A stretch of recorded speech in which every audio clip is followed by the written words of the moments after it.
Welcome to Accepting,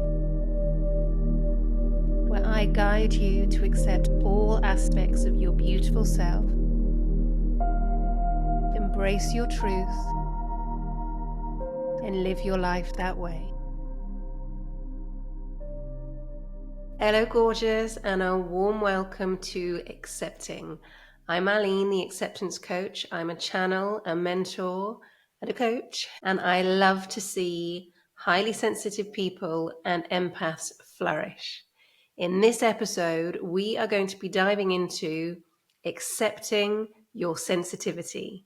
So get yourself comfy, grab yourself a cup of tea, and let's dive in. So first of all, what we're going to cover in this episode is accepting your sensitivity. It's beginning to accept your sensitivity.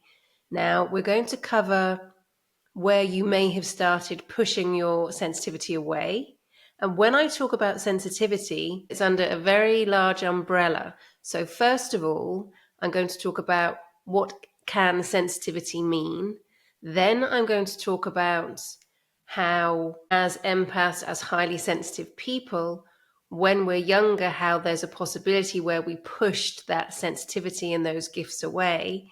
Then I'm going to talk you through a process which you can do on your own or you can do along with me. And the process is going to really help you understand where you started pushing your sensitivity away. And it's a very interesting one. And we go in very gently, judgment-free, comparison-free zone, blame-free zone. This is all about accepting your sensitivity and accepting where you are now. And before we accept where we are now, it's really important to start noticing and reviewing where we may have stopped accepting our sensitivity. So it's a really gentle process. You're completely safe, my gorgeous. I've got you. It's all good. Okay. So let's talk about sensitivity. So when I talk about sensitivity, I'm talking about your gifts. I'm talking about you may be a beautiful writer. You may be a beautiful artist. You may be a beautiful singer. You may be a beautiful psychic. You may be a beautiful seer. You may be a beautiful healer. There's so many more. You may be a beautiful weaver. You may be a beautiful cartoonist. All of this is sensitivity. Sensitivity for me is creativity. It's really, really connecting with our true, beautiful essence of connectivity. And it's identifying what feels right for us. There's no wrong or right. There just is your way. There's no right way. There's no wrong way. There's your way. And it's about really accepting these beautiful gifts that you have. So also sensitivity can be very, literally means sensitive in terms of sensitive to the touch, sensitive to bright light, sensitivity with loud noises. And sometimes we don't think these are gifts. These are gifts. And I will get into that as well. And also sensitivity can mean sensitivity as empaths, where we feel what's going on around us. So there's so many names and labels that I really don't want to use. It's just giving you examples. So when I say sensitivity, it doesn't mean just one thing. Okay, so that's really important. Number one, sensitivity doesn't mean one thing. It can mean a myriad of beautiful gifts. So what we're going to do, and throughout the podcast episodes, we're going to start identifying what your favorite sensitivity is. First of all, let's focus on accepting your sensitivity. So number one, we've spoken about what the different types of sensitivity are. Now, what I'd like to talk to you about now is, in a very gentle way, how it's very possible that you pushed your sensitivity away. And this, as I said, is a blame-free zone, is a comparison-free zone. This is just about understanding and accepting. So once we accept a situation happened, that is when we can start making beautiful changes. So everything I'm sharing with you is to help you understand who you truly are. You're not changing yourself, you're accepting yourself. All right? So when we were younger, as highly sensitive people and empaths, it's highly likely that our families and those around us didn't necessarily understand us. And it's highly likely that because we didn't really understand what was going on with us, we didn't know how to express that.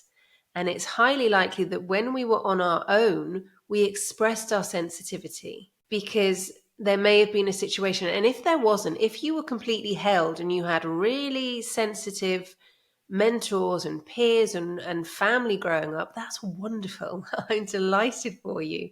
I'm talking about those of us who were very, very sensitive as we were born and started showing signs of this, not really understanding what was happening. And when we perhaps approached this, we weren't understood, or we realized that nobody around us was the same way, so we weren't fitting in. So this is really important to recognize, and I don't want to say category, it's really important to recognize your story and your narrative that you began to tell yourself. Now, this is going to be 2 episodes long. This is just touching the surface, okay? So this is just a very, very gentle entry into accepting your sensitivity. And I'm going to give you some examples that may or may not resonate. And I would like you just to really feel into them. And then, number 3, I'm going to take you through a really gentle process that you do on your own to help you start recognizing where that may have felt true for you. Because as sensitives, I've spoken previously about the 3 Fs, the fight, the flight, and the freeze. As sensitives, when we were younger, if we didn't have that supportive environment, and I'm not talking about not having a loving environment, that's not what I'm talking about at all. I'm talking about where our families didn't necessarily understand us, our elders didn't necessarily understand us, or we didn't feel, because we didn't understand what was going on, because we looked around at everybody else and nobody was like us, we didn't feel we could express what was happening. So when we're in our formative years, we're like sponges. We are looking at everything around us, taking it all in, and building our personalities based on what is around us. And if there are people who are not like us, then it's very likely that we didn't feel we were normal, and we started changing our personalities to adapt to the environments and the people that we were with, to please them, to fit in. And it's highly likely that from a very, very young age, we started pushing down our gifts because we were told we were too sensitive, or we were told stop being so silly, or we were expressing in a creative way and we were told off. And this is a judgment-free zone. This is just to accept, and this is really important, accept that when we were younger, the environments that we chose to come into before we live this life was an environment where the people wouldn't necessarily understand us, and was an environment where we didn't necessarily feel that we could express ourselves. So, and again, if this didn't happen to you, wonderful. So I'm talking about where there was a situation. So our formative years were like sponges. We're absorbing everything that's going on. We're creating our personalities. We're watching whatever's going on around us, especially as sensitives. We're observing. And as empaths, because we feel so much, we know so much, we see so much, we hear so much, we are observing how others are acting around us as normal. And so we can start developing our personality based on what we deem as normal. And also, as we are feeling so much and we understand that our sensitivities help us feel calm when everybody else around us feels calm, that is when we can go into people-pleasing mode. And that is when we can start becoming who other people want us to become, because then they're happy and then we're happy. And then this can actually follow us through our lives. And it's so interesting, and it's just very, very gentle, this episode, just a very gentle introduction. It's so interesting just accepting and identifying where we gently started pushing our gifts down. And it starts early. So it may be, my gorgeous, that your greatest fear is actually your greatest gift. Now, just let that sink in a moment. Your greatest fear of showing up in the world, I'm not talking about your greatest fear in terms of being attacked, etc., so forth. I'm talking about your greatest fear of, I would never speak in public, or, I would never show anybody my art, or I'd never sing in front of anybody.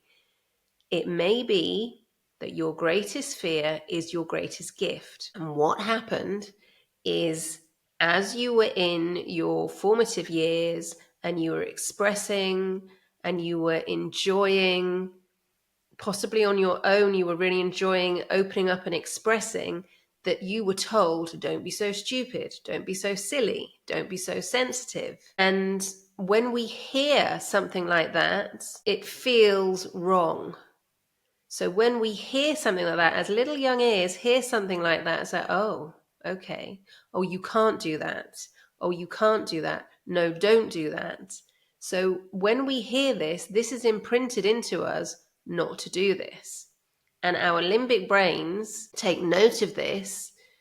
And when we feel we can't do this, don't do this, danger, danger, danger, that's when our limbic brains can kick in with the fight, flight, and the freeze. So what can happen is we've adapted our personalities, we've developed our personalities for other people. We haven't developed our personalities based on our true essence. We have based our personalities on what everybody else around us wants us to be. Okay, so that's in the formative years. So let's say then moving forward, and then there's a situation and you've actually been playing with your gifts on your own, not with anybody else. You've been singing, or you've been creating, or you've been feeling and developing gifts around you on your own, not telling anybody at all about it. And when it comes to a situation where, let's say it's school, when it's time to choose, in my day and age, it was GCSEs. I believe it still is now. We were one of the first with GCSEs. When it comes to choose your options, you feel, I really, really feel to do this creative pursuit. And that feels so right for you. And then somebody in your environment who sees you as something else, sees you as academic, or sees you as sporty, because you're not showing up as who you truly are, because you've adapted your personality to please that person, may say to you, oh, no, you can't do that. You're better doing this because you're an academic. And they tell you who you are and what you are, and you accept that. And that's another moment where you push your gifts slightly further down. And you may have said, actually, I really would like to pursue art. I'd really like to pursue music. I'd really like to pursue writing. I'd really like to pursue performing arts or drama. And the response was, no, you can't do that. You're this. Okay? So another example of where you may started pushing that down. So we've gone from formative years of don't do that, don't be silly, don't be daft, you're too sensitive, stop crying. We've started that people pleasing, so everybody feels okay around us, and we're being the good girl and the good boy and doing what we're told so we can fit in. And then it develops and we have a huge passion for pursuing something creative, and we're told no, then again, that can be seen as that's another limiting belief coming in, imprinting in. It's like, I can't do that. I can't sing. I can't speak in public. I can't be on stage. I can't draw. I can't paint. And all of this is just gently creating that little block and that wall against our true essence. And it's so interesting when we review. And by the way, we are not reliving, we are reviewing. So what we're doing is we're understanding our sensitivity, and we're understanding that perhaps there have been moments in our lives where we started pushing it down. Okay? So there are a couple of examples there, and it may be that you went through your school life and you did the exams that you were told to do. You did very well because you were seen as an academic, or you did very well because you were seen as sporty, and you did all that you were told to do. And for those of you who are listening, by the way, I'm using inverted commas. So you were the good girl, you were the good boy, you did what you were told, you were the academic, you were the sports person, you showed up as that person, and you pushed your gifts further and further and further away. Now, as it came to the end of the school life, perhaps your gifts started coming back up again, because we're coming into adulthood. We're coming into 16, 17 years old, where it's time to start really embracing who we are. And perhaps as you got your grades, as you got your scholarships, whatever feels appropriate for you, or you were the good girl and you followed the lessons, the classes you were supposed to follow, and you did your absolute best, and your family's delighted with you. And then you feel, okay, fine, so I've done that for them. Maybe now I can choose what I really feel that I want to do. And it may be by this point, your gifts were completely pushed away. It may have been that they were still trying to come up so you could embrace them. So it may be that as you were entered into 16, 17, going into A levels, and you felt, okay, so now I know I really, really feel to do this. I can do an A level in what I absolutely love, in my passion, and it feels so right. And again, you have a conversation with your family members, and you feel that at this age, this is your choice. And you receive a reaction of, no, you're not doing this. You're an academic. And because you're the good girl or the good boy, even though it feels like an absolute punch in the stomach, a punch in the heart, because you're used to acting that way and that's your pattern, and you believe your family members and you believe your elders and you want to please and do what you're told, then you accept that. And then there's another moment where you're pushing that away. So these are just examples. So this is us in our youth. So then once we have developed these patterns of people pleasing, of being who everybody around us wants us to be, for them to be happy. And again, no blame, no judgment. It's just that, oh, okay, it's eureka moments. We can start really understanding our sensitivity and really understanding how it has been pushed so far down and how we allowed that to happen. Because once we enter, so let's say, so A levels, you enter into your A levels and you do the exams, the lessons that you were told to do, and you are not enjoying them.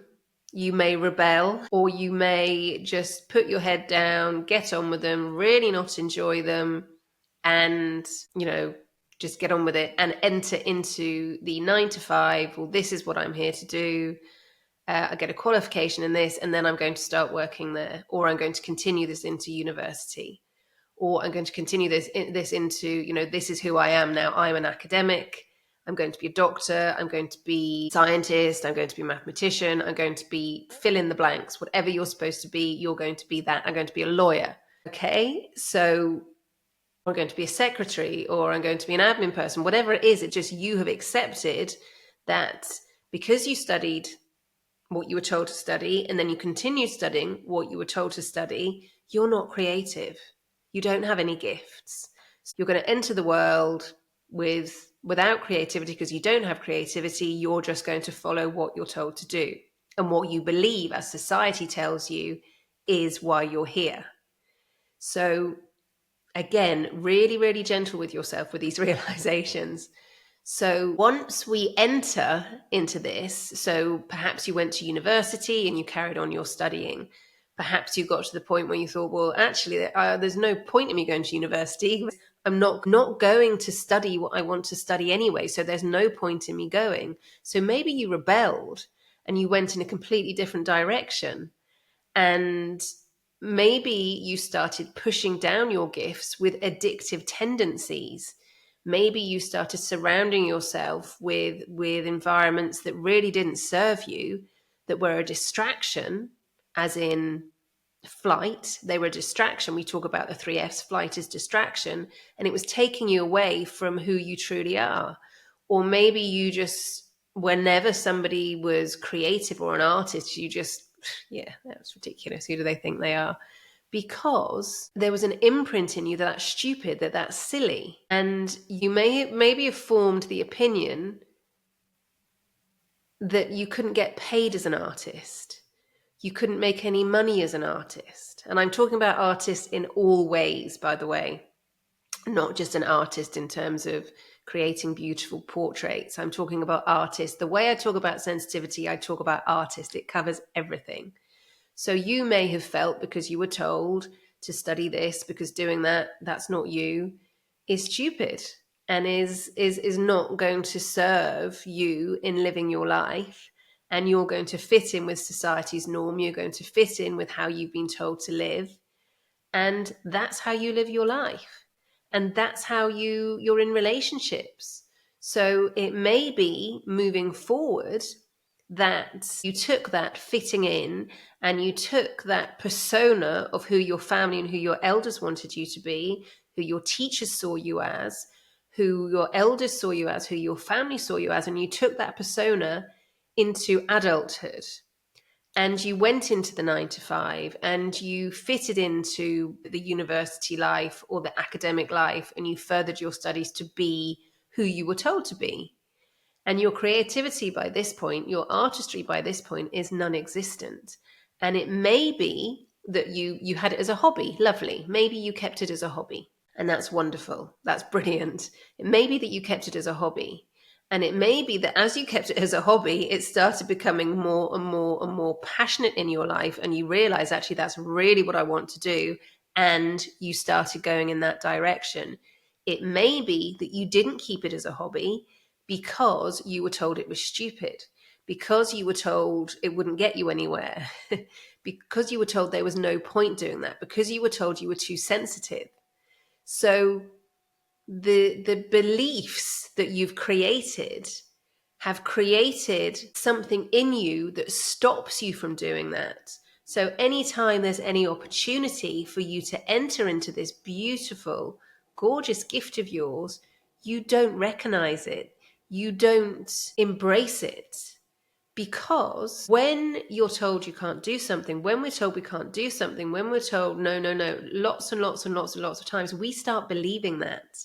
So if you're told you're too sensitive to be an actor, if you're told you're too sensitive to enter into the world of art, if you're told you're too sensitive to be in music, to be a singer, then you're going to start believing this. And this limiting belief will start kicking into your 3 Fs, your fight, flight, and freeze, that whenever an opportunity comes up, you just see that as danger. You see that because you've been told you can't do it, it's a fear response, and you will kick into that limbic brain and you will find everything, distraction, avoidance, resistance, from entering in that. So we're working in really peeling off those layers.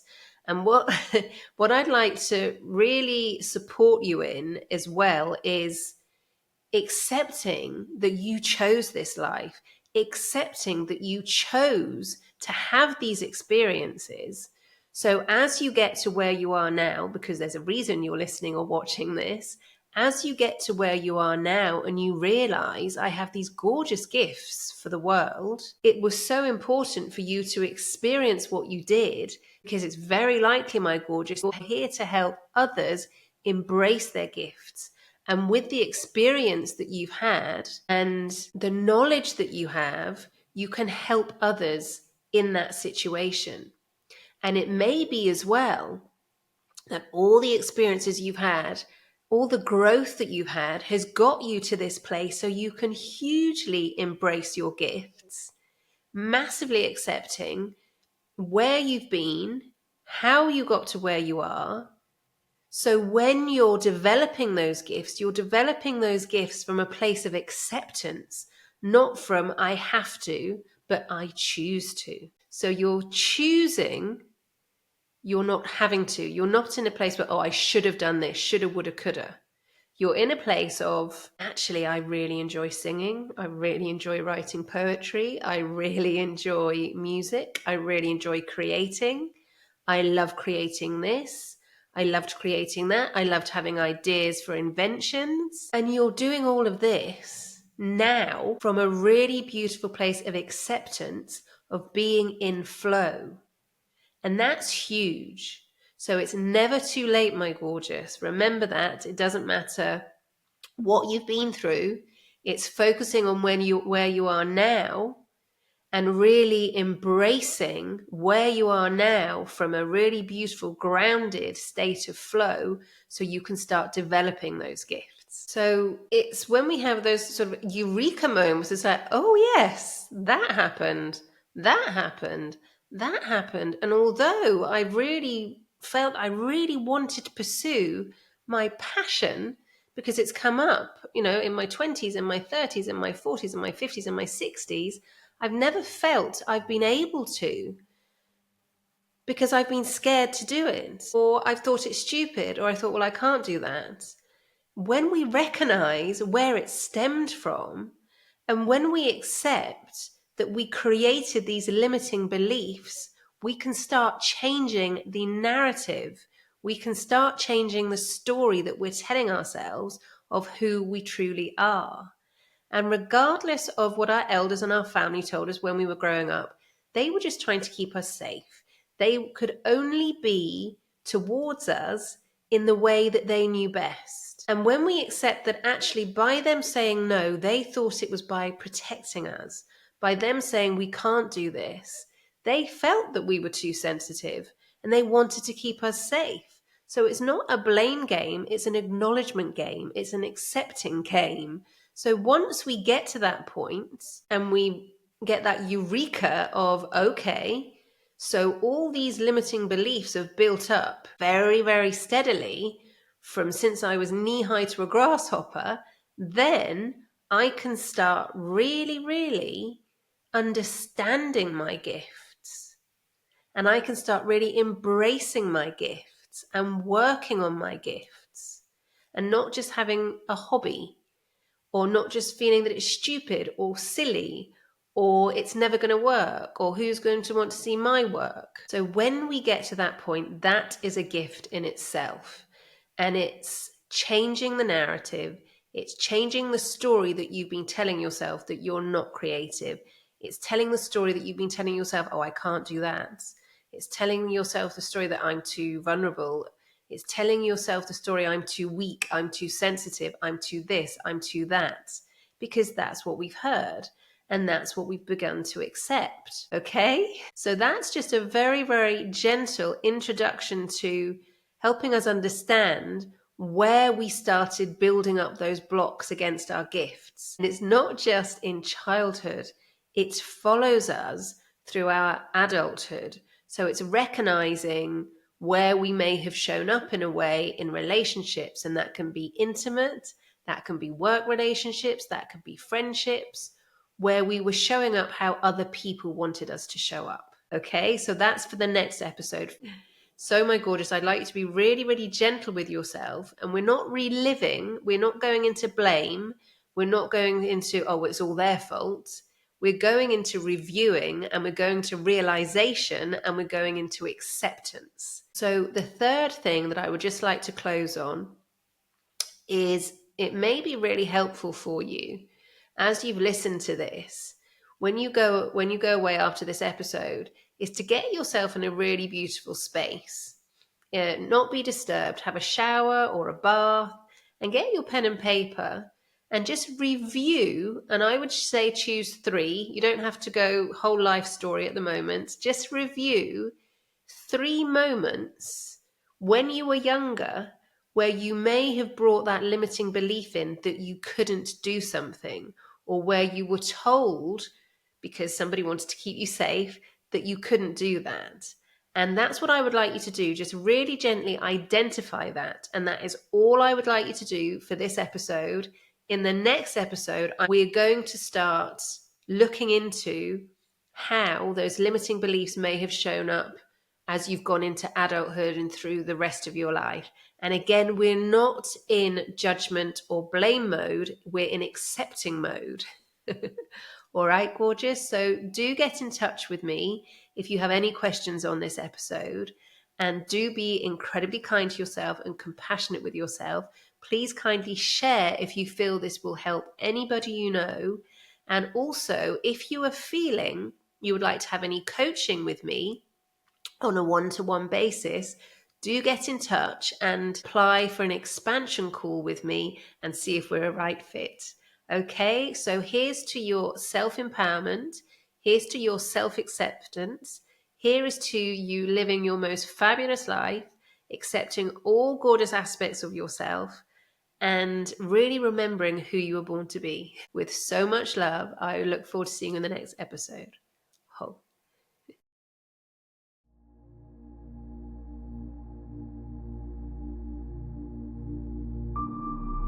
Thank you so much for joining me for this episode of Accepting. Please do stay tuned for future episodes and also subscribe wherever you get your podcasts. If there's anything at all that you'd like me to cover in future episodes, please get in touch and let me know. You can also follow me on Instagram at The Acceptance Coach and on TikTok at Solution Union 99. And if you'd like to have any coaching at all, or you would like to discuss this, do book an expansion call. For now, I'm your host, Aline, and to your self-acceptance, gorgeous, with so much love.